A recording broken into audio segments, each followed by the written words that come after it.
জয় যিশু সকলকে। সর্বপ্রথমে আমি আপনাদের সবাইকে অভিনন্দন জানাই। আমাদের মিনিস্ট্রির পক্ষ থেকে, চার্চের পক্ষ থেকে আমরা সত্যি অনেক দিন পর আবার সুন্দর ভিডিও আপনাদের সামনে আমরা উপস্থিত করতে চলেছি। আজকের একটা সুন্দর বিষয় আমরা শিখব।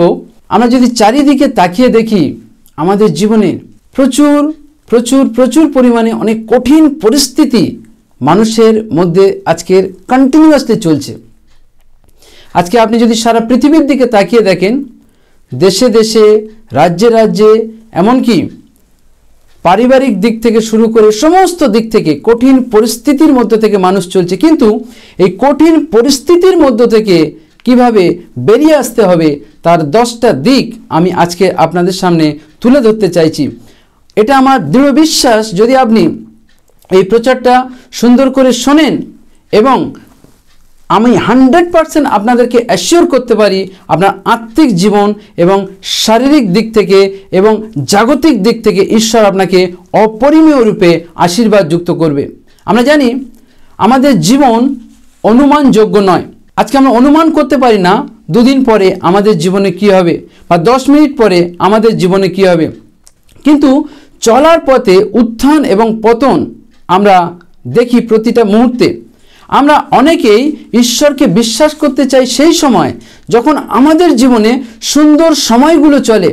আমরা ঈশ্বরকে বিশ্বাস করতে চাই, প্রার্থনা করতে চাই, বাইবেল পড়তে চাই সেই সময় যখন আমাদের অর্থনৈতিক দিক থেকে, শারীরিক দিক থেকে বা বিভিন্ন আশীর্বাদের মধ্য দিয়ে যখন আমরা চলি, তখন আমরা ঈশ্বরকে খুব হৃদয়ের থেকে আমরা বিশ্বাস করতে চাই এবং তার কাছে প্রার্থনা করতে চাই। ভালো করে দেখুন, কিন্তু যখন সময় কঠিন বলে মনে হয় সেই মুহূর্তে আমাদের ঈশ্বরের কাছে আরো বেশি করে আসা উচিত। কিন্তু কঠিন পরিস্থিতির মধ্যে আমরা ঈশ্বরের কাছে আসতে পারি না, বা সেই সময় আমরা কখনো কখনো বিশ্বাসকে আমরা হারিয়ে ফেলি। কিন্তু মনে রাখবেন খ্রিস্টতে প্রিয় ভাই বোন, ঈশ্বরের চরিত্র কিন্তু অপরিবর্তনশীল। তিনি পরিবর্তন হননি। তিনি পূর্বে যেমন ছিলেন, বর্তমানে তেমন আছেন এবং ভবিষ্যতে তিনি তেমন থাকবেন। যে ঈশ্বর মসির সঙ্গে ছিল, মসির সঙ্গে থেকে থেকে প্রতিটা মুহূর্তে মসিকে সাহায্য করেছে। তিনি অব্রাহামের ঈশ্বর, অব্রাহামের সঙ্গে থেকে থেকে প্রতিটা মুহূর্তে অব্রাহামকে সাহায্য করেছে। এবং বাইবেলের যত চরিত্র দেখি তাদের প্রত্যেকের সঙ্গে সঙ্গে থেকে, এমনকি শিষ্যদের মৃত্যুর সময় পর্যন্ত তাদের সঙ্গে সঙ্গে থেকে তাদেরকে সাহায্য করেছে। সেই ঈশ্বর কিন্তু পরিবর্তনশীল নয়। তিনি একই আছেন, তিনি আজও একই আছেন। কিন্তু আমরা দেখি আমাদের কাছে একটা দৃঢ় ভিত্তি আমরা বলতে পারি, যখনই আমরা প্রভুর কাছে আসি এবং যখনই আমরা প্রার্থনা করি, আমাদের জীবনের একটা দৃঢ় ভিত্তি প্রস্তর স্থাপন হয়ে যায়। কিন্তু কঠিন সময় আমরা বারবার ঈশ্বরকে আমরা ভুলে যাই। একটা জিনিস মনে রাখবেন, জীবন একটি ঋতু বা সময়ের মতো মসৃণভাবে কখনো চলে, আবার কখনো বা সেটা পরিবর্তন হয়ে যায়। যদি ঋতুচক্রের মধ্যে দিয়ে আমরা দেখি, কখনো কখনো আমাদের জীবন সুন্দরভাবে চলছে, আবার কখনো কখনো আমাদের জীবনে সমস্যাগ্রস্ত হয়ে যাচ্ছে। যদি আমরা দেখি যে আমাদের জীবনে হয়তো এই মুহূর্তে আপনি আর্থিক দিক থেকে খুব সুবিধার মধ্যে আছেন, আবার কয়েকদিন পরে দেখবেন হয়তো আর্থিক দিক থেকে দুরবস্থা নেমে এসছে। এই মুহূর্তে আপনার শরীর ঠিক আছে, কিন্তু আবার কিছুদিন পরে দেখবেন শরীর আবার প্রচণ্ড পরিমাণে খারাপ হয়ে গেছে। তখন আমরা প্রথমে প্রার্থনা করলেও যখন আরও শরীর খারাপের দিকে যায়, আর্থিক পরিস্থিতি যখন খারাপের দিকে যায়, তখন কিন্তু আমরা কখনো ঈশ্বরের উপরে আমাদের বিশ্বাসকে আমরা হারিয়ে ফেলি। কিন্তু মনে রাখবেন, সেই সময় কিন্তু বেশি করে ঈশ্বরের উপর নির্ভর করা আমাদের উচিত। সেই সময় আমাদের সমস্যা হয়ে যায়। এই পরিস্থিতির মধ্যে আপনি কি করে ঈশ্বরকে বিশ্বাস করবেন যখন সমস্ত পরিস্থিতি আপনার বিরুদ্ধে যাচ্ছে? এই মুহূর্তে আপনি কি করে বিশ্বাস করবেন যখন যা আপনার জীবনে আগে ভালো ছিল সেই পরিস্থিতিগুলো যখন পরিবর্তন হয়ে যাচ্ছে? আপনি সেই মুহূর্তে ঈশ্বরকে কি করে বিশ্বাস করবেন? তখন আপনি হয়তো সমাধান সূত্র খুঁজছেন, কিন্তু কোনোভাবে আপনি সমাধান খুঁজে পাচ্ছেন না। আপনি হয়তো একটু বেরিয়ে আসার চেষ্টা করছেন, কিন্তু কোনোভাবে আপনি বেরিয়ে আসতে পারছেন না। কিন্তু ঈশ্বর আপনার সঙ্গে আছে।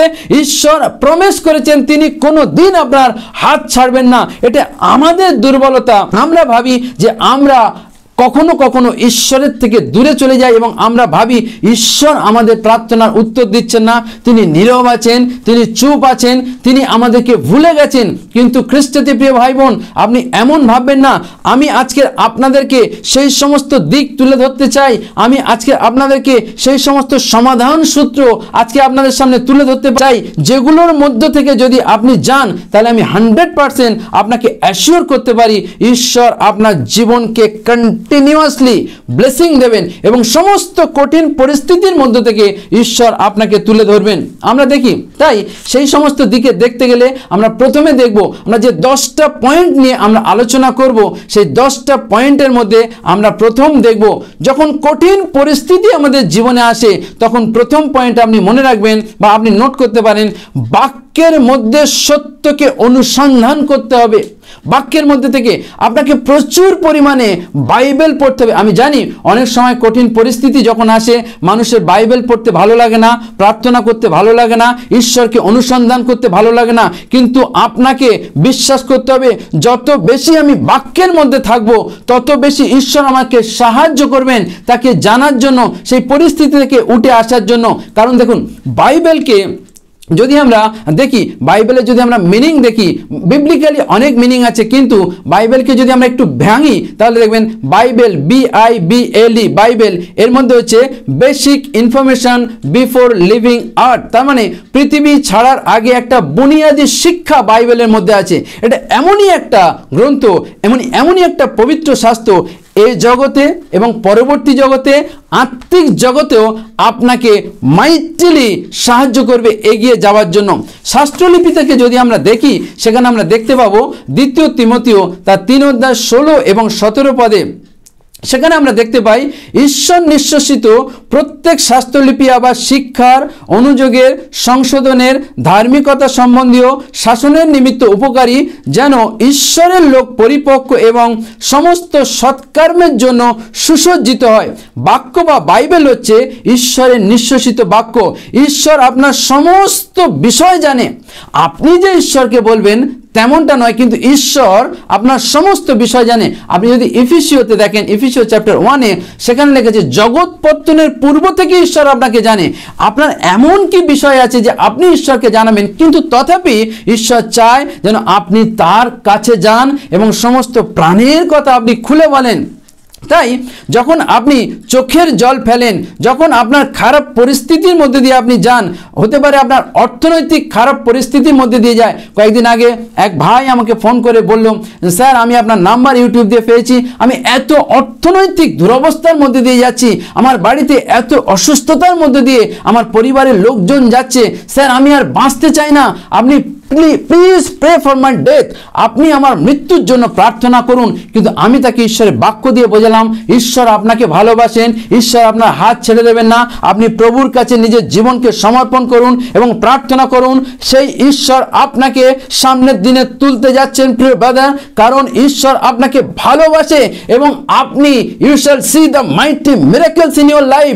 আপনার জীবনে ঈশ্বরের অলৌকিক কাজ আপনি দেখতে পাবেন। তাই যদি আমি বাক্যের কাছে আসি, আমি সেই ভাইকে বললাম, ভাই যদি বেশি করে বাইবেল পড়েন, ঈশ্বর অলৌকিকভাবে আপনাকে নির্দেশিকা দেবে, ঈশ্বর অলৌকিকভাবে আপনাকে তুলে ধরবে। তাই বাক্যের সত্য আপনার কঠিন পরিস্থিতি থেকে বের করে নিয়ে আসবে। যত বেশি সমস্যার মধ্যে দিয়ে আপনি যান না কেন, বাইবেলের যে বুনিয়াদী শিক্ষা আছে, যে শিক্ষা মানুষকে পরিবর্তন করতে পারে, যে শিক্ষা মানুষকে কন্টিনিউয়াসলি বিপদ থেকে বের করে আনতে পারে, জীবনের উলটপালট পরিস্থিতি থেকে বের করে নিয়ে আসতে পারে, সেই ঈশ্বরের মুখনিসৃত সেই বাক্য আপনাকে অলৌকিকভাবে ঊর্ধ্বে তুলবে। সেই ঈশ্বরের বাক্য আপনাকে প্রাণের শান্তি দেবে। Bible is the only place where you can find your strength, where you can find your peace. Bible হচ্ছে এমনই একটা জায়গা, যখন আপনি বাইবেলের কাছে আসবেন, যখনই আপনি বাক্যের কাছে আসবেন, আপনি শান্তি পাবেন, আপনি হৃদয়ে শক্তি পাবে, সেই শক্তি আপনাকে আরো এগিয়ে নিয়ে যাবে। কারণ মনে রাখবেন, এই বাক্যের মধ্যে প্রচুর শক্তি সঞ্চিত আছে। এই বাক্য, তাহলে মনে রাখবেন, আপনাকে ঘুরে বা উঠে দাঁড়াতে হলে অবশ্যই প্রচুর পরিমাণে বাক্য পড়তে হবে, যেটা খুব খুব প্রয়োজন। অনেক সময় আপনি বাক্য পড়েন না, তাহলে বাক্য যদি না পড়ে তাহলে আপনি কি করে ঈশ্বরের সঙ্গে আপনি যোগাযোগ করবেন? শুধু কি প্রার্থনার মধ্যে দিয়ে? তা নয়, বাক্যের মধ্য থেকে আপনি অনেক প্রফেসি থেকে শুরু করে, ঈশ্বরের অনেক আশ্বাস বাক্য থেকে শুরু করে, ঈশ্বরের অনেক প্রতিজ্ঞা থেকে শুরু করে, যা কিছু ঈশ্বর করেছেন, যখন আপনি সেগুলো পড়বেন এবং নিজের জীবনে আপনি রিসিভ করবেন, ঈশ্বর আপনার জীবনকে অলৌকিকভাবে বদলে দেবে। আপনি যদি যশোয়া বা যিহোশূয়া তার 1 অধ্যায় 8 পদ দেখেন, সেখানে লেখা আছে, তোমার মুখ হইতে এই ব্যবস্থা পুস্তক বিচলিত না হোক, তন্মধ্যে যাহা যাহা লিখিত আছে যত্নপূর্বক সেই সকলের অনুযায়ী কর্ম করণার্থে তুমি দিবারাত্র তা ধ্যান করো, কেননা তাহা করিলে তোমার শুভ গতি হইবে ও তুমি বুদ্ধিপূর্বক চলিবে। যদি বাক্যতে আমরা দিবারাত্র ধ্যান করি, যদি প্রচুর পরিমাণে আমরা বাক্য পড়ি, এই বাক্য পড়ার জন্য ঈশ্বর আমাদেরকে নতুনভাবে পথ দেখিয়ে এগিয়ে নিয়ে যাবেন। এটা আমাদের সেই ঈশ্বর যিনি রেড সিকে দুভাগ করেছিলেন, এটা আমাদের সেই ঈশ্বর যিনি জর্দন নদীকে দুভাগ করেছিলেন এবং পথ দেখিয়ে দিয়েছিলেন।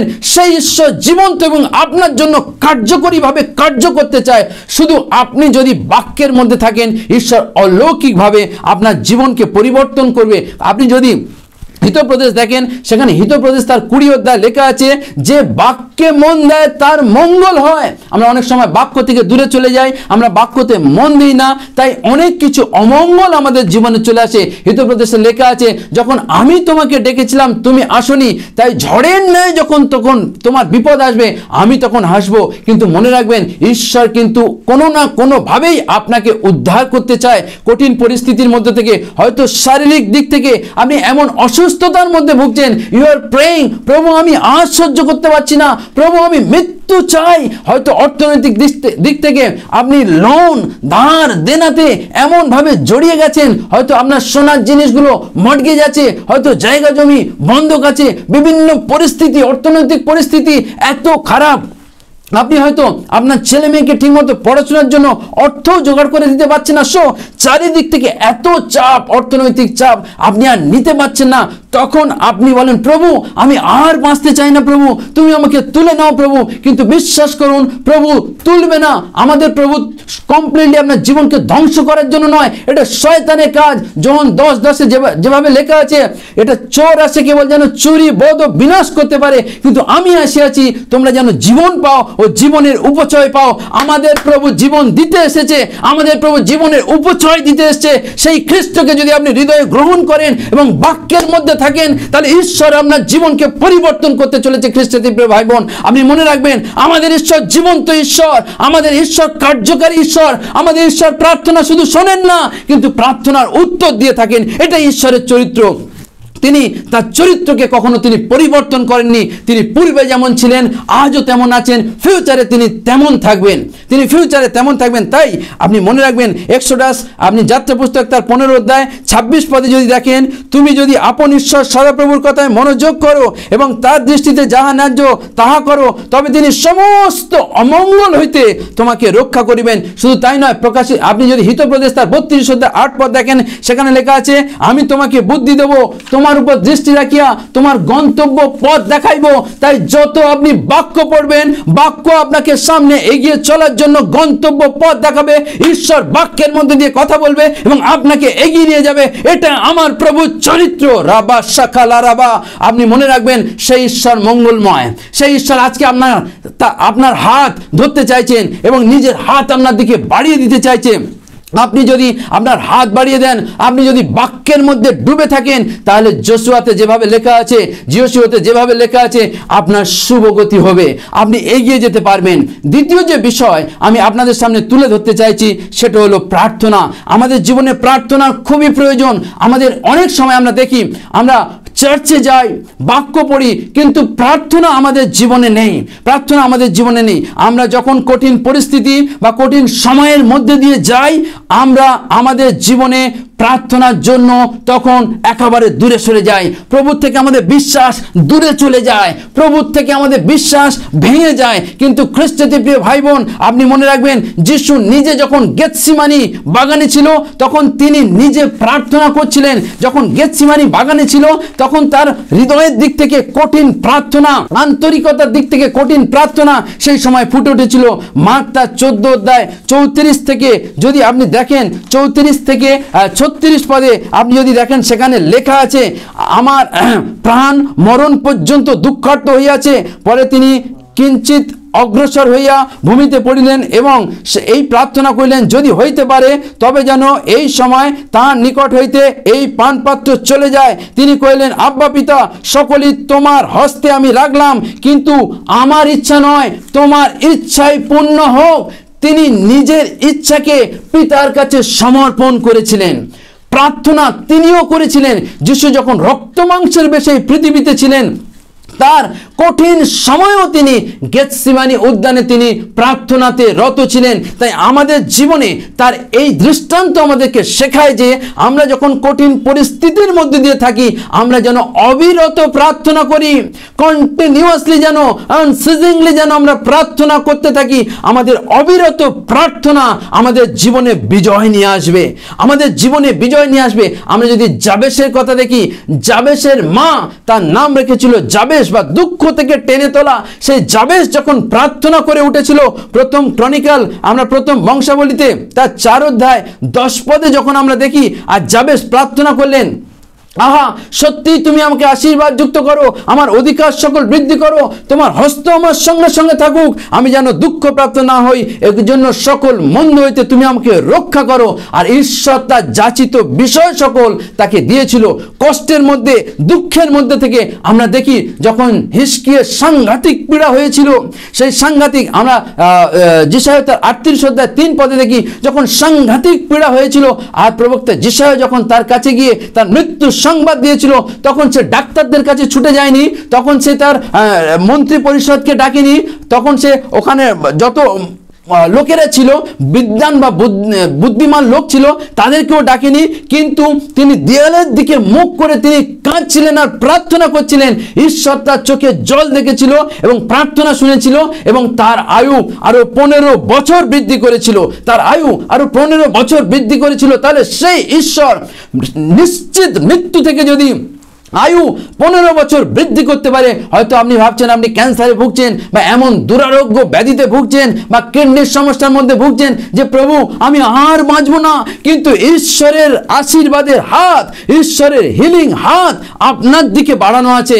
ঈশ্বর আজকের আপনাকে সমস্ত রোগ থেকে, সমস্ত কঠিন পরিস্থিতি থেকে তুলে আনতে চাইছেন। যদি আপনি স্পেশালি প্রার্থনা করেন তার কাছে, এই প্রার্থনা আপনার জীবনকে পরিবর্তন করে দেবে।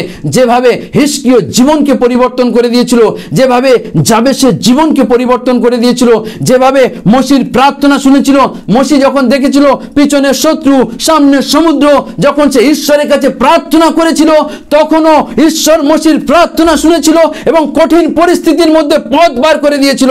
সেই ঈশ্বর জীবন্ত।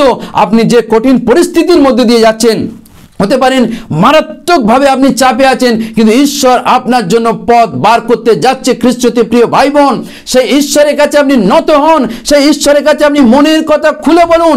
ঈশ্বর আপনার যাচিত বিষয় সকল কমপ্লিটলি উত্তর যাওয়ার জন্য তিনি প্রস্তুত হয়ে আছেন, তিনি দরজা খুলতে যাচ্ছেন আপনার জন্য। শুধু তাই নয়, যখন প্রার্থনাতে থাকবেন তখন আরাধনা করুন, তার প্রশংসা করুন। গীতসংহিতা 34:1 লেখা আছে, আমি সর্বদা সদাপ্রভুর প্রশংসা করিব। শুধু তাই নয়, কঠিন পরিস্থিতির মধ্য থেকে আপনি প্রার্থনা এবং আরাধনা করতে শিখুন। কারণ পেরিতে লেখা আছে, পেরিতে 16 অধ্যায় 25 এবং 26 পদ, যেখানে লেখা আছে, মধ্যরাতে পৌল এবং শিল তাদের দুঃখ যন্ত্রণার মধ্য থেকে তারা নিরাশ না হয়ে ঈশ্বরের কাছে গৌরব, প্রশংসা এবং প্রার্থনা করছিল।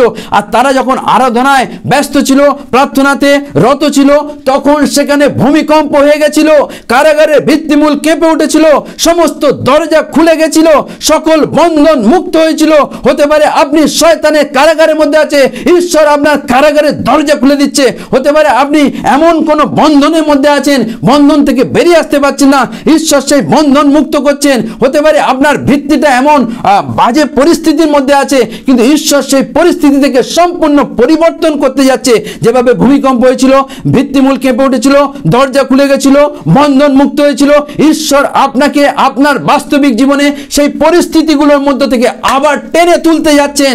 আপনার সমস্ত বন্ধন, শয়তানের আনা সমস্ত দুর্গকে তিনি কমপ্লিটলি ভেঙে দিতে যাচ্ছেন, কমপ্লিটলি গুঁড়িয়ে দিতে যাচ্ছেন।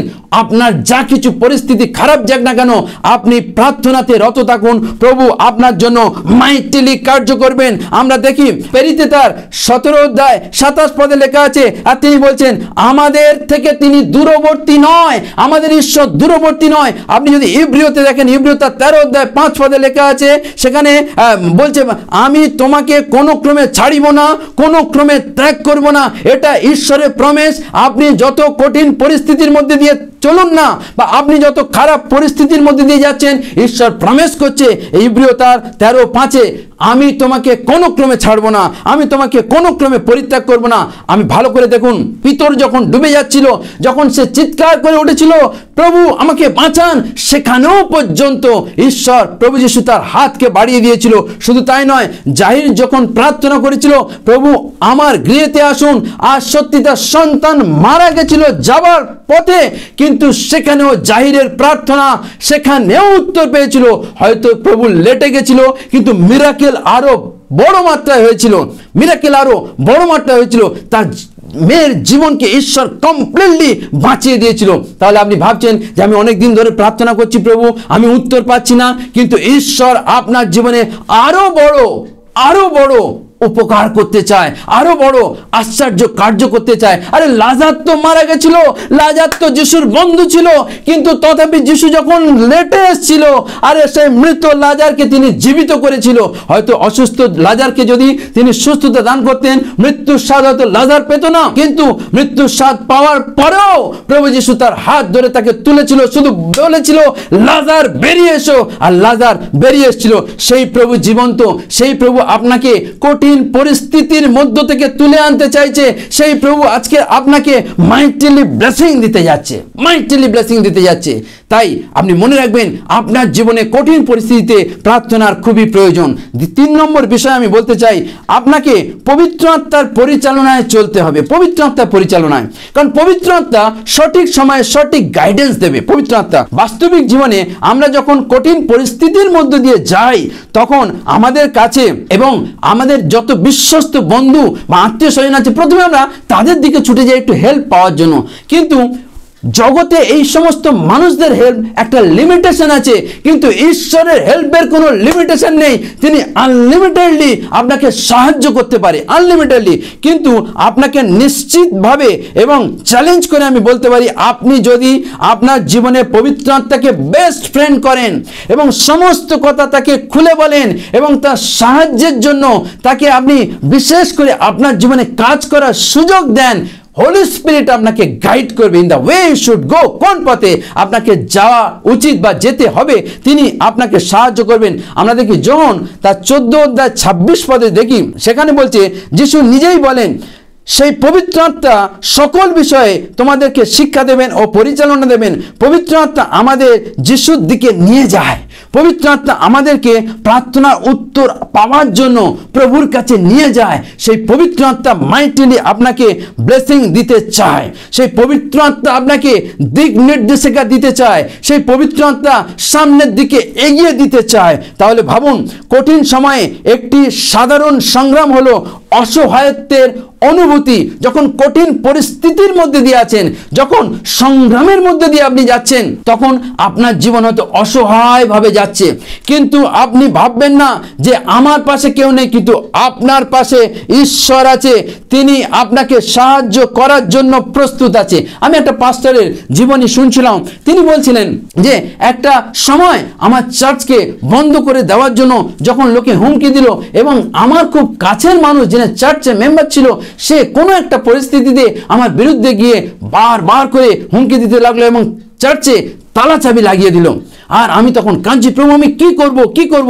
তখন পবিত্র আত্মা একটা কথা বলে, যাও তুমি গিয়ে শুয়ে পড়ো, রেস্ট নাও। আমি বললাম, প্রভু তুমি কি বলছো? চার্চ বন্ধ করে দিয়েছে আর আমি গিয়ে শুয়ে রেস্ট নেবো? আমি নিতে পারছি না রেস্ট প্রভু। আবার বললেন, যাও তুমি শুয়ে গিয়ে রেস্ট নাও। আর যখন আমি বিছানাতে গেলাম আর আমি যখন আমার স্ত্রীকে বলছি ঈশ্বর আমাকে এই বলছে, আর আমি যখন শুয়ে পড়লাম, আর তখন আমার কাছে একটা কণ্ঠস্বর ভেসে এলো, তুমি রেস্ট নাও, যেই যুদ্ধ আমার। আর আমি যখন ঘুম থেকে উঠলাম দেখলাম পরিস্থিতি সব শান্ত হয়ে গেছে। ঈশ্বর মাইটিলি আমার জীবনে সেদিনকে কাজ করেছিল। ঈশ্বর অলৌকিকভাবে সেই শয়তান শত্রুর মুখকে বেঁধে দিয়েছিল এবং যুদ্ধ করে পরিস্থিতিকে সামলে দিয়েছিল।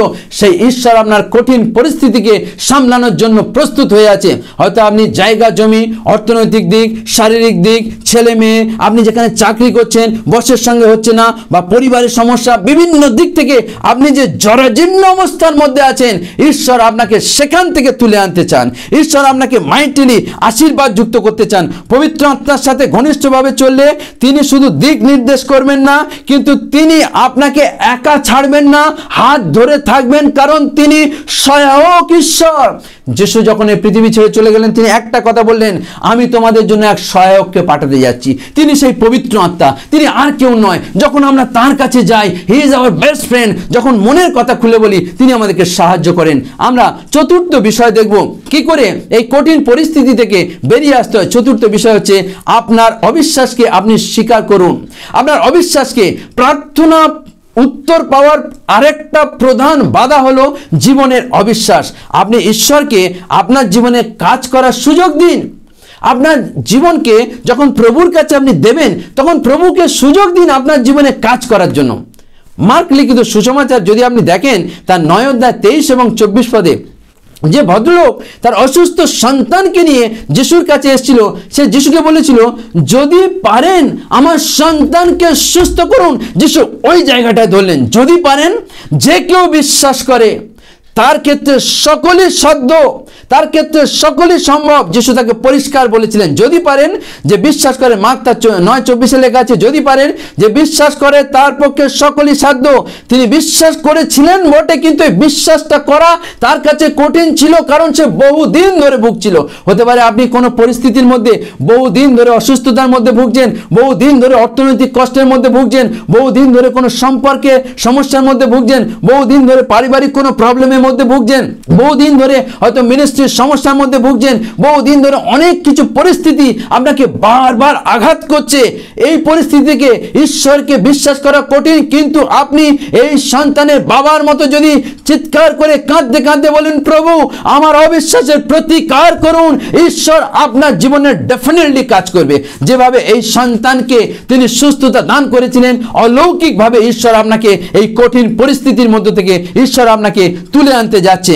যত বড়ই কঠিন পরিস্থিতি হোক না কেন, তার থেকেও বড় সমাধানকারী ঈশ্বর আমাদের আছেন, তিনি হলেন প্রভু যীশু খ্রিস্ট।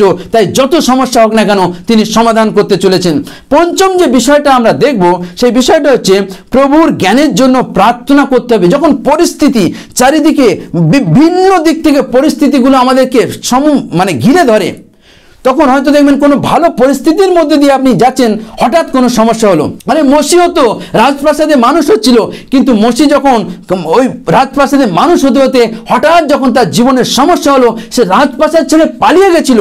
তাই একটা জ্ঞানের প্রয়োজন আছে। সলোমন ভালো করে এই বিষয়টা জানতো। কঠিন পরিস্থিতি থেকে বেরিয়ে আসতে গেলে যা কিছু প্রয়োজন, সেটা সলোমন ভালো করে জানতো। তাই গিবিয়নে যখন 1000 হম্বলি উচ্চস্থলিতে সলোমন উৎসর্গ করেছিল, সেই রাতে ঈশ্বর তার কাছে স্বপ্নের মধ্যে দিয়ে দর্শন যোগে কইলেন, এ সলোমন তুমি যাচনা করো, আমি তোমাকে কি দেব। সলোমন ঈশ্বরীয় জ্ঞানকে চেয়েছিল, ঈশ্বরীয় উইজডমকে চেয়েছিল। বলেছিল, প্রভু আর কিছু নয়, প্রভু তুমি যে এত মানুষ দিয়েছো, প্রভু তাদেরকে যেন আমি সুন্দরভাবে পরিচালনা করতে পারি, তুমি আমাকে জ্ঞান দাও, তাদেরকে যেন সুন্দরভাবে আমি বিচার করতে পারি। প্রভু তুমি আমাকে ঈশ্বরীয় জ্ঞানে পরিপূর্ণ করো। আজকের অনেক মানুষ, বাক্যতে লেখা আছে, জ্ঞানের অভাব প্রযুক্ত আমার প্রজারা নষ্ট হচ্ছে। আজকে অনেক মানুষ ঈশ্বরীয় জ্ঞানের অভাবের জন্য নষ্ট হচ্ছে। হতে পারে মিনিস্ট্রির প্রবলেম হচ্ছে, আপনি ভাববেন হয়তো সেখানে ঈশ্বরীয় জ্ঞানের প্রয়োজন হয়েছে। আপনি ভাবছেন ফ্যামিলিগত প্রবলেমের মধ্যে দিয়ে যাচ্ছেন, যাচ্ছেন সেখানে হয়তো ঈশ্বরীয় জ্ঞানের প্রবলেম আছে, আপনি হয়তো শারীরিক দিক থেকে আপনি এগিয়ে যাচ্ছেন, সেখানে হয়তো আপনার জীবনে ঈশ্বরীয় জ্ঞান যদি আরো বেশি পরিমাণে থাকতো তাহলে হয়তো দেখতেন সমস্ত পরিস্থিতি ঈশ্বরের আশীর্বাদে, পবিত্র আত্মার সহভাগিতায় ও পবিত্র আত্মার হেল্পে কমপ্লিটলি আপনি হয়তো বেরিয়ে আসতে পারতেন। হয়তো আপনি দেখবেন কোনো অর্থনৈতিক সংকটের মধ্যে ভুগছেন, সেখান থেকেও ঈশ্বর আপনাকে বের করে আনতে পারতো। তাহলে মনে রাখবেন, তাই আমাদের জ্ঞানের প্রয়োজন হলে বাক্যতে বলছে, আমরা জানো যাকবে লেখা আছে তার 1 অধ্যায় 5 পদে, যদি তোমাদের জ্ঞানের অভাব হয় সে ঈশ্বরের কাছে যাচনা করুক, তিনি অকাতরে দিয়ে থাকেন। সত্যি ঈশ্বরীয় জ্ঞান আমাদের প্রয়োজন আছে। যে পরিস্থিতিগুলোর মধ্যে দিয়ে যাচ্ছি, এমন এমন সময় হয় যখন আমরা বলি না যে যখন পরিস্থিতি ঘিরে ধরে তখন হালেলুয়া বল, একটা নয়, শয়তান 1টা 2টো 3টে 4টে 5টা 6টা মানে প্রচুর খারাপ পরিস্থিতি এক সময় যখন নিয়ে আসে, আমরা কুলকিনারা ভেবে পাই না আমরা কি করব। কিন্তু ঈশ্বরীয় জ্ঞান যদি আপনার মধ্যে থাকে তাহলে অটোমেটিক্যালি পবিত্র আত্মার সাহায্যে আপনি বেরিয়ে আসতে পারবেন। আর বাক্যতে লেখা আছে মতি তার সাথে, আর যদি আমরা যাচনা করি সেই জ্ঞানের জন্য, তিনি সেই জ্ঞান আমাদেরকে দেবেন। যাকবেও যেভাবে বললাম 1:5 লেখা আছে, তিনি অকাতরে দিয়ে থাকেন, অকাতরে দিয়ে থাকেন। তাহলে সেই ঈশ্বর মঙ্গলময়, আপনি ঈশ্বরের কাছে প্রার্থনা করুন, Lord fill me with your wisdom, তোমার স্বর্গীয় জ্ঞানে তুমি আমাকে পূর্ণ করো। এভরিডে ইন দ্য মর্নিং এ, সকালবেলা উঠে আপনি বলতে পারেন, প্রভু তোমার জ্ঞানে তুমি আমাকে পরিপূর্ণ করো, প্রভু তোমার উইজডমে তুমি পরিপূর্ণ করো, তোমার সামর্থ্যতে তুমি পরিপূর্ণ করো, প্রভু তোমার পাওয়ারে তুমি আমাকে পরিপূর্ণ করো। ঈশ্বর কিন্তু অলৌকিকভাবে আপনার যাচিত বিষয় সকল সাধিত করবেন। আমরা 6 নম্বর যদি পয়েন্ট আমরা দেখি, সেখানে আমরা দেখব ঈশ্বরের অপেক্ষা করুন। আপনি শিখুন কি করে কঠিন পরিস্থিতির মধ্য থেকে ঈশ্বরের উপরে আমাদেরকে নির্ভর করতে হয়। তাহলে দেখুন, আপনার যা করা উচিত সেই দিকে ঈশ্বর আপনাকে পরিচালিত করবেন। কখন? যখন কঠিন পরিস্থিতির মধ্যে দিয়ে আপনি শিখবেন কি করে তার উপরে ওয়েট করতে হয়, how to wait on the Lord, কি করে ঈশ্বরের উপরে আমাদেরকে নির্ভর করতে হয়, অপেক্ষা করতে হয়। আমরা যদি দেখি, প্রথমত আমরা দেখি 1 পিতর তার 5 অধ্যায় 7 পদে লেখা আছে, তোমাদের সমস্ত চিন্তা ভাবনার ভার তার উপরে ফেলে দাও। জীবনে যদি কঠিন পরিস্থিতি আসে, 1 পিতর তার 5:7 বলছে সমস্ত চিন্তা ভাবনার ভার তারই উপরে ফেলে দাও। কখনো কখনো আপনাকে যা করতে হবে তা হলো অপেক্ষা করতে হবে ঈশ্বরের জন্য, ঈশ্বরের উত্তরের জন্য অপেক্ষা করতে হবে, ঈশ্বরের উপরে অপেক্ষা করতে হবে, বিশ্বস্তভাবে প্রভুর অপেক্ষা করতে হবে। যদি আপনি বিশ্বস্তভাবে প্রভুর অপেক্ষা করেন, বাইবেল বলছে যে তার উপরে অপেক্ষা করে ঈশ্বর তাকে লজ্জিত করে না। আপনি হৃদয় দিয়ে বিশ্বস্ততার সাথে যদি ঈশ্বরের উপরে আপনি নির্ভর করেন, অপেক্ষা করেন, তাহলে ঈশ্বর আপনাকে লজ্জিত করবে না, কখনো লজ্জিত করবে না। আপনি যদি যিশাইও তার 40 অধ্যায় 31 পদ দেখেন, সেখানে লেখা আছে, কিন্তু যাহারা সদাপ্রভুর অপেক্ষা করে তারা উত্তরোত্তর নতুন শক্তি পাইবে, ঈগল পক্ষীর ন্যায় পক্ষ সহকারে ঊর্ধ্বে উঠবেন। আপনি যদি ঈশ্বরের উপরে অপেক্ষা করেন, ঈশ্বরের জন্য অপেক্ষা করেন, উত্তরোত্তর নতুন শক্তি তো পাইবেন। শুধু তাই নয়, ঈগল যেমন ঊর্ধ্বে ওঠে, আপনিও উত্তরোত্তর আপনি ঊর্ধ্বে উঠতে থাকবেন। শুধু তাই নয়, দেখুন আপনি যদি ইয়োবে যান, ইয়োব তার 13 অধ্যায় 15 পদে, সেখানে বলছে, যদিও তিনি আমাকে বধ করেন তথাপি আমি তার অপেক্ষা করব। ইয়োব এত দুঃখ কষ্ট যন্ত্রণার মধ্যে ছিল, ইয়োবের যখন সব কিছু শেষ হয়ে গেছিল, কিন্তু ইয়োব প্রভুকে ছাড়েনি, সে প্রভুর অপেক্ষায় ছিল।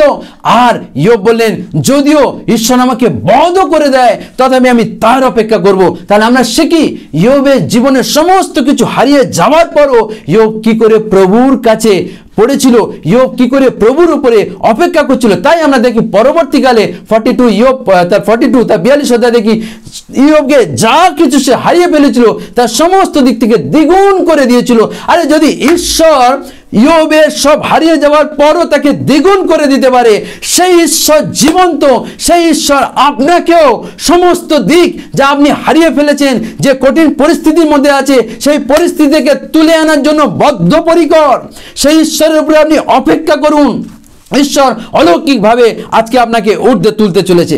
আমরা তার পরের বিষয় দেখব, 7ম বিষয় দেখব, ঈশ্বরকে স্মরণ করুন। Remember god and spend quality time, ঈশ্বরকে স্মরণ করুন এবং তার সাথে সময় কাটান। সপ্তম পয়েন্ট এটা, ঈশ্বর আপনার পরিস্থিতির চেয়েও বড় সমাধানকারী।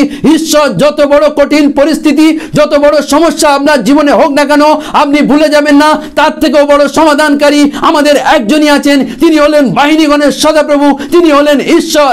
যে ঈশ্বর অব্রাহামকে সেদিনকে মেষকে জুগিয়ে দিয়েছিল, সেই ঈশ্বর আপনাকে সমস্ত বিষয় আপনাকে সাহায্য করবেন এবং তুলে আনবেন, কারণ তার নাম হচ্ছে বাহিনীগণের সদাপ্রভু। তিনি সৃষ্টিকর্তা, তার মুখের বাক্যতে সমস্ত কিছু সৃষ্টি হয়। তিনি আপনার হাতকে ছাড়বেন না, এটা তিনি প্রমিস করেছেন, এটা তিনি প্রমিস করেছেন। তিনি আপনাকে তুলে ধরবেন যদি আপনি সুন্দরভাবে তার দিকে এগিয়ে যান এবং কোয়ালিটি টাইম কাটান, সুন্দর সময় তার সাথে আপনি বিতান। যদি সুন্দর সময় আপনি তার সঙ্গে কাটান, যদি আপনি তাকে কন্টিনিউয়াসলি স্মরণ করেন। তাই কঠিন সময় মনে হতে পারে তারা যেন বা সমস্যাগুলো যেন জীবনে স্থায়ী রূপ নিয়েছে। অনেক সময় যদি দীর্ঘদিন ধরে অসুখে ভোগেন, আপনি ভাবেন আরে এই রোগটা আর ছাড়বে না, এই অভাব আমার জীবন থেকে আর যাবে না। আপনি মনে রাখবেন, ঋতু যেমন চিরস্থায়ী নয়, এই কোনো পরিস্থিতি আপনার জীবনে চিরস্থায়ী নয়। এই সমস্ত পরিস্থিতিকে প্রভু পাল্টাতে চলেছেন আপনার জীবনে। সমস্ত পরিস্থিতি যিশু নামে বদলে যাক আপনার জীবনে। যারা এই মুহূর্তে শুনছেন, আমি যিশুর নামে কমেন্ট করছি, your every situation right now turn into joy, all your sorrow turn into joy। যৌনে যেভাবে লেখেছে 16:20 লেখেছে, সমস্ত পরিস্থিতি যিশুর নামে বদলে যাক এই মুহূর্তে। আপনি মনে রাখবেন, এই জন্য ইয়োব কঠিন পরিস্থিতিতে ঈশ্বরকে ছাড়েনি। ইয়োব তার 19:25 লেখা আছে, তিনি ধুলি থেকেও তিনি তোলার জন্য প্রস্তুত আছেন। ধুলি থেকেও, প্রথম শামুয়েলে লেখা আছে, তিনি ধুলি থেকে তুলে কুলীনদের সঙ্গে বসাবেন। তিনি সেই ঈশ্বর আজকে আপনাকে সাহায্য করতে চায়। আপনি এমন কি কঠিন পরিস্থিতি নিয়ে ভুগছেন যে আমাদের ঈশ্বর সেই কঠিন পরিস্থিতির মধ্য থেকে আপনাকে বের করে আনতে পারেন না? যদি এটা শারীরিক হয়, সেখানেও প্রভু বের করে আনতে পারেন। যদি এটা অর্থনৈতিক হয়, সেখানেও প্রভু বের করে আনতে পারেন। যদি আপনি তার অপেক্ষা করেন, প্রার্থনা করেন, ঈশ্বর ডেফিনেটলি আপনার পরিস্থিতিকে চেঞ্জ করতে যাচ্ছে। সেই ঈশ্বর মঙ্গলময়, সেই ঈশ্বর মঙ্গলময়। ইয়োব এই জন্য বললো, ইয়োব তার 2:10 লেখা আছে, আমি কি ঈশ্বর হইতে শুধু মঙ্গল গ্রহণ করিব, অমঙ্গল কি গ্রহণ করিব না? অনেক সময় আমরা যখন ঈশ্বরের কাছে আসি, আমরা ভাবি প্রভু শুধু মঙ্গল দাও, Lord only you bless me Lord. কিন্তু ইয়োব বলেছিল, ইয়োবের স্ত্রী তাকে বলেছিল, এই ঈশ্বরকে তুমি জলাঞ্জলি দাও। অনেকে আছে শুধুমাত্র স্বার্থের জন্য, যখন আমরা চার্চে বা প্রার্থনাতে আছি, শুধু ফোন করবে, স্যার প্রার্থনা করুন, আর সে সুস্থ হয়ে গেল, তার আর দেখা নাই, আর দেখা নাই। কিন্তু বাক্যতে লেখা আছে, ঈশ্বরের থেকে আমরা শুধু যে মঙ্গল গ্রহণ করবো তা নয়, অমঙ্গলের জন্য প্রস্তুত। এই জন্য তো শিষ্যরা তাদের প্রাণকে দিয়েছিল, এই জন্য তো পিতর বারণ করা সত্ত্বেও জেরুসালেমে গিয়ে প্রাণ দিয়েছিল। এই জন্য যিশুর শিষ্যরা কেউ পাথরের দ্বারা মারা যাচ্ছে, কারো শিরচ্ছেদ করা হচ্ছে, দীক্ষাগুরু যোহনের শিরচ্ছেদ করা হলো। কিন্তু মনে রাখবেন, ঈশ্বর একই পরিস্থিতি থেকে আপনাকে তুলে আনতে চায়। তিনি কালভেরির ক্রুশ কাষ্টের উপরে যজ্ঞবেদীতে নিজের জীবনকে উৎসর্গ করেছেন, যাতে আপনাকে কঠিন পরিস্থিতির মধ্যে থেকে তুলে আনতে পারে। আপনাকে আর জীবন দিতে হবে না, কিন্তু অলরেডি তিনি আমাদের জন্য তিনি মূল্য চুকিয়েছেন। তাই মনে রাখুন, ঈশ্বরের সঙ্গে যখন আপনি সময় কাটাবেন এবং তাকে যখন স্মরণ করবেন, আপনি ভাববেন ঈশ্বর কত মঙ্গলময়, তিনি আপনাকে কিভাবে সাহায্য করতে চাইছে। তাই যত বড় কঠিন পরিস্থিতি হোক না কেন, তার থেকেও বড় সমাধানকারী হচ্ছে আমাদের ঈশ্বর, তিনি বাহিনীগণের সদাপ্রভু। 8 নম্বর বিষয় আমরা যদি দেখি, সেখানে দেখব, বিশ্বাস করুন এবং জানুন যে তিনি সর্বদা আপনার সঙ্গে সঙ্গে আছেন।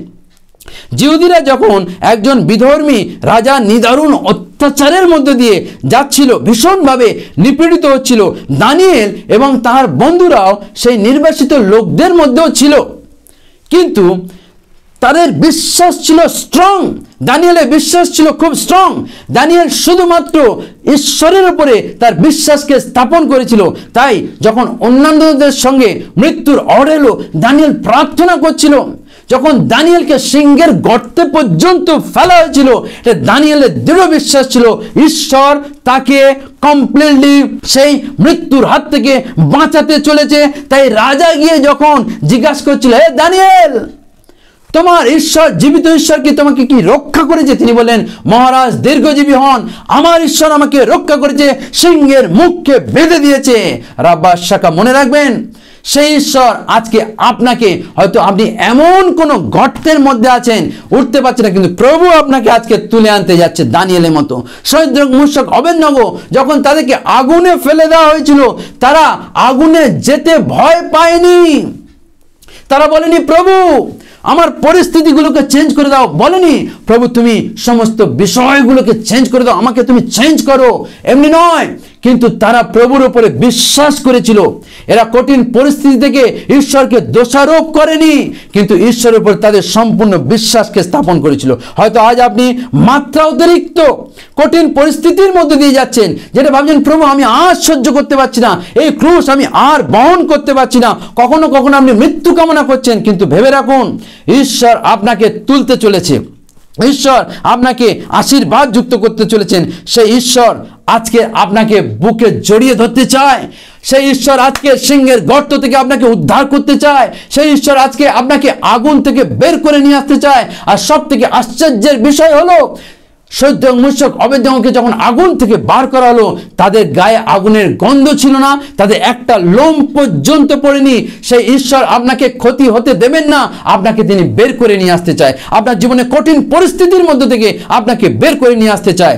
আমরা নবম বিষয় দেখব, আপনার কঠিন পরিস্থিতি কখনো মণ্ডলীর মধ্যে প্রার্থনা যোদ্ধাদের কাছে আপনি বলতে পারেন। হয়তো আপনি এমন কোনো কঠিন পরিস্থিতির মধ্যে দিয়ে যাচ্ছেন, তখন আপনি দেখবেন আপনার চার্চের মধ্যে, আপনার পালক তো আছে, আপনার চার্চের মধ্যে এমন অনেক বিশ্বস্ত মানুষ আছে, তাদের কাছে যখন আপনি শেয়ার করবেন বিষয়টা, তারাও আপনার জন্য চোখের জলে উপবাস সহকারে প্রার্থনা করবেন। শুধু তাই নয়, দেখুন হয়তো আপনি নিজে একা এই কঠিন পরিস্থিতির মধ্যে দিয়ে যাচ্ছেন তা নয়, চার্চের হয়তো অনেক মানুষ এই কঠিন পরিস্থিতির মধ্যে দিয়ে যাচ্ছে।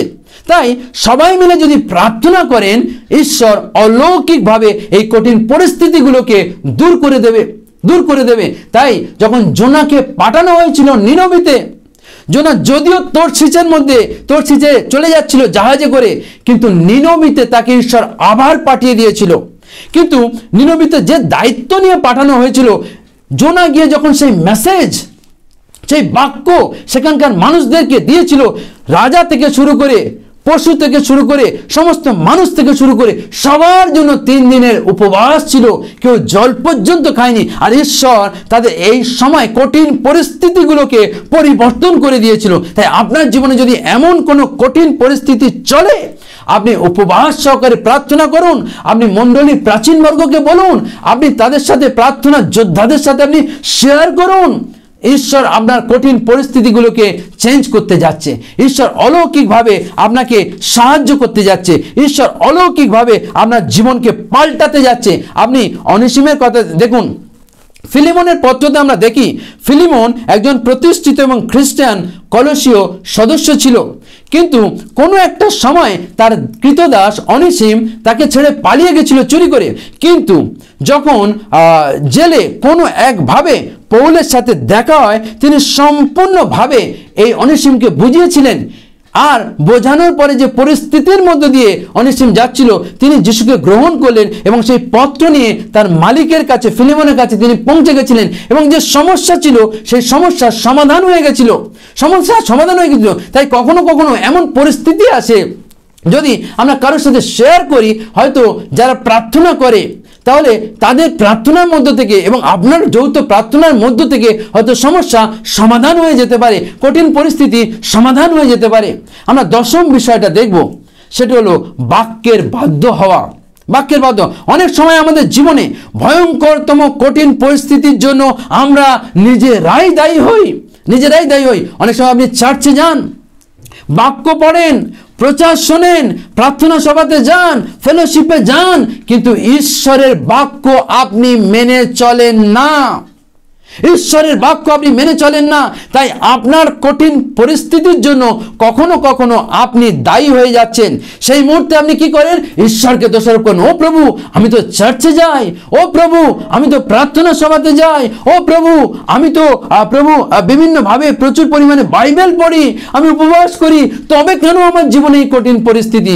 তবে কেন আমি অর্থনৈতিক দিক থেকে এত কষ্ট পাচ্ছি? আরে আপনি বলছেন অর্থনৈতিক দিক থেকে কষ্ট পাচ্ছেন, বাইবেলে প্রভু বহুবার বলেছে তার দশমাংশ, তার দান থেকে শুরু করে যা কিছু প্রভুর জিনিস তা প্রভুকে দিতে হয়। আপনি কি তা দেন? আপনি বাক্য শুনেছেন কিন্তু আপনি দিতে চান না। আপনি ডাক্তারের পিছনে লাখ লাখ খরচ করার জন্য রাজি আছেন, কিন্তু প্রভুকে দেওয়ার জন্য আপনার মন চায় না। আমি একজন পাস্টারকে জানি, যে পাস্টার যার ঘাড়ে ক্যান্সার হয়েছিল, আর যখন ক্যান্সার হয়েছিল বিভিন্ন জায়গায় সে গেছিল, যখন প্রথমত সবাই বলেছিল যে পাদ্রীবাবু আপনার এই ঘাড়কে অপারেশন করতে হবে, আর তাই তিনি ডাক্তারদের কাছে একটা সময় জিজ্ঞাসা করলেন কত টাকা খরচ হবে। তিনি বললেন 1 লক্ষ। ডাক্তারবাবু বলেছিলেন 1,83,000 টাকা খরচ হবে। সেই দিনকে তিনি বাড়িতে এসে প্রার্থনা করে বলেছিলেন, প্রভু তুমি আমার এই ক্যান্সারকে সম্পূর্ণরূপে আমার জীবন থেকে দূর করে দাও প্রভু, ওই 1,83,000 টাকা আমি প্রভু তোমাকে দেব। অলৌকিকভাবে সেই ক্যান্সার তার জীবন থেকে সরে গেছে, সে কখনো আর এই রোগে আক্রান্ত হয়নি। কিন্তু আপনি কি ভাবেন? আমি প্রথমে সব কিছু ডাক্তারকে দেব, যেভাবে সেই রক্তস্রাবে মহিলা তার সমস্ত কিছু, এমনকি যা কিছু ছিল বিক্রি বাট্টা করেও ডাক্তারকে দিয়েছিল, এবং ডাক্তারকে দিয়েও যখন রোগ সারেনি, রোগটা আরো কঠিন হয়ে গেছিল, তখন সে প্রভুর কাছে এসেছিল। তাই আপনি বাক্য শুনছেন, শোনার পরে কিন্তু বাধ্য হন না। ঈশ্বর যা কিছু আপনাকে করতে বলেছে আপনি সেইগুলো করেন না, ফলে আপনি আরো কঠিন পরিস্থিতির মধ্যে দিয়ে চলে যান, আরো কঠিন পরিস্থিতির মধ্যে দিয়ে। সেটা হতে পারে অর্থনৈতিক দিকে আরো আপনার জীবনে কঠিন পরিস্থিতি চলছে, শারীরিক দিক থেকে অনেক কঠিন পরিস্থিতির মধ্যে দিয়ে আপনি যাচ্ছেন, আধ্যাত্মিক দিক থেকে অনেক কঠিন পরিস্থিতির মধ্যে দিয়ে যাচ্ছেন, ফ্যামিলিগত দিক থেকে কঠিন পরিস্থিতির মধ্যে দিয়ে যাচ্ছেন, হয়তো আরো অনেক সমস্যা আপনার জীবনকে আরো দুর্বিষহ করে তুলেছে। হয়তো আপনি আরো কঠিন বা কঠিনতম পরিস্থিতির দিকে দিনের পর দিন এগিয়ে যাচ্ছেন, কিন্তু যে 10টা পয়েন্ট আজকে আমি আপনাদের সামনে তুলে ধরলাম, এই 10টা পয়েন্ট যদি আপনি ভালো মতো দেখেন তাহলে এবং সুন্দরভাবে সেইগুলো মেনে চলেন, ঈশ্বর আপনার জীবনকে অলৌকিকভাবে এই কঠিন পরিস্থিতির মধ্যে থেকে বার করে নিয়ে আসতে যাচ্ছে। আমি আপনাকে অ্যাসিওর করতে পারি 100%, আমি আপনাকে চ্যালেঞ্জ করতে পারি 100% যে ঈশ্বর আপনাকে আজ এই মেসেজ শোনার পর এবং যেভাবে এই ব্যাখ্যাগুলো করা আছে শোনার পর যদি আপনি সেইভাবে কার্যকারীভাবে আপনার জীবনে আপনি কাজে লাগান, তাহলে ঈশ্বর অলৌকিকভাবে যত বড়ই কঠিন পরিস্থিতি হোক না কেন সেখান থেকে বার করে নিয়ে আসতে যাচ্ছে। আসুন আমরা শেষ করার আগে প্রার্থনা করি। স্বর্গের জীবন্ত ঈশ্বর প্রভু, তোমায় ধন্যবাদ করি প্রভু, এই বাক্যর মধ্য থেকে তুমি প্রত্যেকটা মানুষের হৃদয় তুমি শেলবিদ্ধ করো প্রভু, তুমি দয়া করো তাদের কঠিন পরিস্থিতির মধ্য থেকে প্রভু যারা চলেছে বিভিন্ন দিক থেকে প্রভু, সে অর্থনৈতিক হোক, শারীরিক হোক প্রভু, আরও যে সমস্ত কঠিন পরিস্থিতি তাদের জীবনে আছে, যা তাদের জীবনকে দুর্বিষহ করে তুলেছে, যা তাদের জীবনকে শেষাগত পর্যায়ে নিয়ে আসছে প্রভু, তাদের জীবনকে তুমি পরিবর্তন করো প্রভু। প্রভু এই মেসেজ যারা শুনলো এবং এই মেসেজ যারা অন্য জনকে শেয়ার করবে প্রভু, তুমি তাদেরকেও ব্লেসিং দাও প্রভু, কারণ তারাও যেন এই মেসেজ শেয়ারের মধ্য থেকে তোমার কাছে আশীর্বাদ পেতে পারে প্রভু। তুমি দয়া করো, আশীর্বাদ যুক্ত করো প্রভু। সকল মহিমা গৌরব প্রশংসা তোমাকে দিই। আমি বিশ্বাস করি প্রভু এই মেসেজের মধ্য থেকে তুমি মানুষের জীবনকে মাইটিলি ব্লেসিং দিতে চললে প্রভু, তার জন্য তোমায় ধন্যবাদ করি। সকল মহিমা গৌরব প্রশংসা তোমাকে দিলাম, প্রার্থনা যিশু নামে চাই, আমিন। জয় যিশু সকলকে।